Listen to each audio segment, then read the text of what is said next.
కొంచెం టైం కావాలని అడిగాను కదా.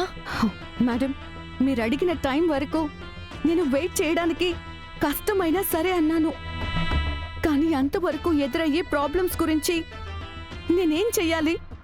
అది మీకు అవసరం లేదా? నన్ను క్యారెక్టర్ లేని దానిలా ఒక చెప్పడానికి అసహ్యంగా ఉంది. అలా చూస్తున్నారు బయట నన్ను. హౌస్ ఓనర్ బయటికి గెంటేశాడు. ఎక్కడికెళ్ళాలి మేడం? ఎక్కడికెళ్ళాలి చెప్పండి.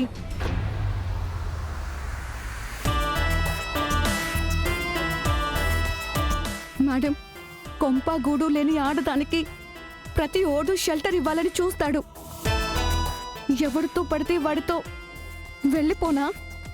అయ్యో, అలాని కాదు సౌమ్య. నీకిప్పుడున్న ఈ ప్రాక్టికల్ ప్రాబ్లమ్స్ అన్నింటినీ ఒక ఆడపిల్లగా నేను అర్థం చేసుకోగలను. కానీ ఇప్పటికిప్పుడు నీ సమస్యలన్నింటికీ నేను సొల్యూషన్ ఇవ్వలేకపోతున్నాను అంటున్నాను. నువ్వు ఫోన్ చేయగానే నీకోసం నీ ఇంటి వరకు రాగలిగాను. కానీ అక్కడ నిన్నెలా ఫేస్ చేయాలో, నీకోసం నేను ఏం చేయాలో అర్థం కాక నా అడుగు ముందుకు పడలేదు సౌమ్య. అంటే దీని చావిది చస్తుందిలే అని వదిలేశారన్నమాట. ఈ మాత్రం దానికి ఎందుకు మేడం నీ బ్రతుక్కి దారి చూపిస్తాను, నీ జీవితానికి న్యాయం చేస్తాను అని పనికి మాలిన ప్రమాణాలు చేయడం? సౌమ్య ప్లీజ్, నేను నీకు చేసిన ప్రమాణం అబద్ధం ఎప్పటికీ అవ్వదు. మరి నిజం ఎప్పుడవుతుంది? ఆ నిజం మీకెలా సాధ్యమవుతుంది? మీ భర్త చేతిలో శీలం పోగొట్టుకున్న నాకు జీవితాన్ని మీరు నాకు ఎలా ఇస్తారు? ఎలా ఇస్తారు? న్యాయం ఎలా చేస్తారు? మీ ఆయన్నిచ్చి పెళ్లి చేస్తారా?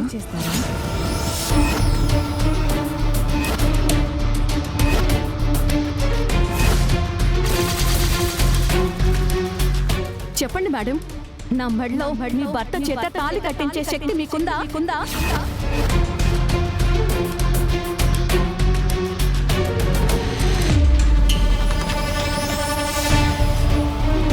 అది మీ వల్ల కాదు కదా. ఇంకా మీరు నాకు చేసే న్యాయం ఏంటి? శరణ్య మేడం, మీరు ఎంత టైం తీసుకున్నా అది టైం పాస్ చేయడమే అవుతుంది తప్ప నాకు మాత్రం ఎప్పటికీ న్యాయం జరగదు. మీ కుటుంబం పరువు మీరు కాపాడుకోవడానికి మీరు నన్ను ఎవ్వరి ముందు నోరు తెరవనివ్వకుండా ఎమోషనల్ మాటలతో కట్టుపడేస్తున్నారు. అది నాకు క్లియర్గా అర్థమవుతుంది.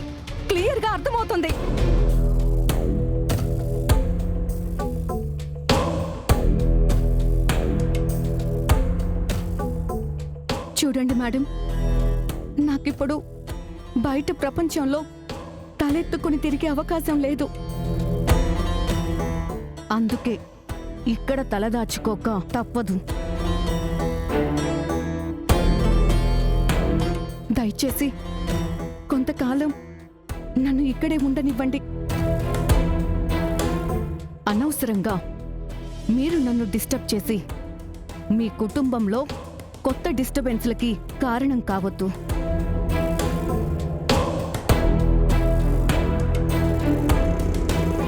నా చుట్టూ పరిస్థితులు సర్దుమణిగే వరకు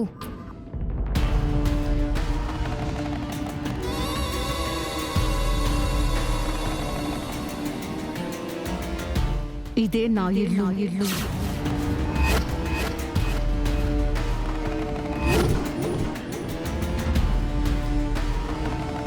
కాదంటే జరిగింది అందరి ముందు బయట పెట్టి పంచాయతీ పెట్టమంటారా?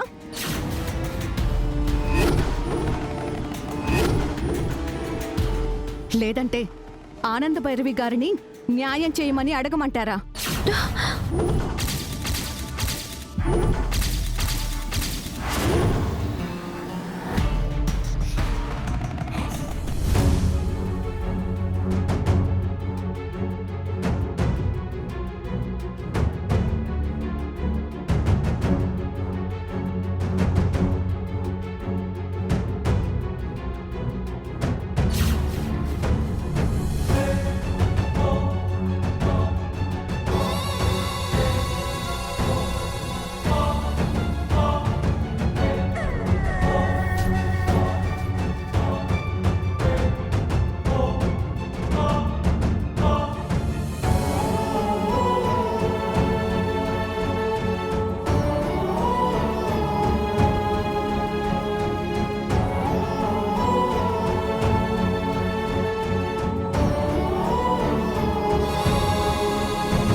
శరణ్య, నీ చేత్తో నువ్వే నిప్పుల కుంపటిని నెత్తి మీద పెట్టుకున్నావు. ఇది నిన్ను నిలువునా తగలబెట్టక మానదు. నీ మొగుడికి నాకు మధ్య ముడిపడబోయే బంధానికి ఆ మంటే అగ్నిసాక్షి.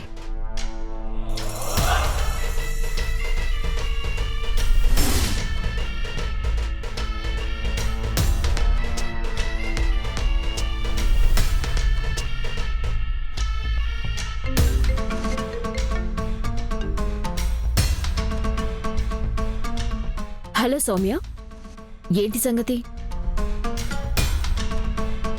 ఆనంద నిలయంలోకి నీ ఎంట్రీ జరిగిపోయింది. మామూలుగా కాదనన్యా, ఇప్పట్లో ఎవరూ నన్ను బయటికి కూడా పంపించలేరు.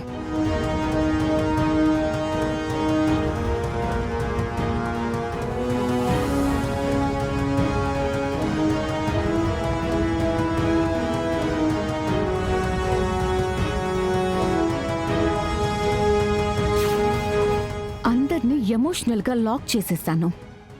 ఎస్పెషలీ శరణ్యని కంప్లీట్గా నా వలయంలోకి తెచ్చుకున్నాను. దానికి నా చేతిలో నరకం తప్ప అంగుళం నడక నడవటానికి కూడా లేదిప్పుడు. Very good. సో ఆనంద భైరవి పరిస్థితి కూడా సింప్లీ లాక్డ్ అనమాట. సమీరా, గ్రేట్, కరెక్ట్ గా వర్కౌట్ చేశావు. ఇలాగే చాకచక్యంగా ఎత్తుకి పై ఎత్తు, ఆ పై ఎత్తు వేస్తూ ఆ కుటుంబంలో ఎమోషన్స్ ని చిత్తు చిత్తు చేసేయాలి. తల దాచుకోటానికి ఆ గడపలో అడుగు పెట్టిన నువ్వు ఇంటి కోడలివై అనుబంధాల గోడల్ని తునాతునకలు చేసేయాలి. దర్శన్ జీవితంలో నుంచి శరణ్యనే కాదు, ఆ ఇంటి నుంచి ఆనంద భైరవిని కూడా బయటికి పంపించేయాలి. కాదు కాదు, కన్న కొడుకి తల్లిని మెడపట్టి బయటికి గెంటేయాలి. తప్పకుండా అనన్య.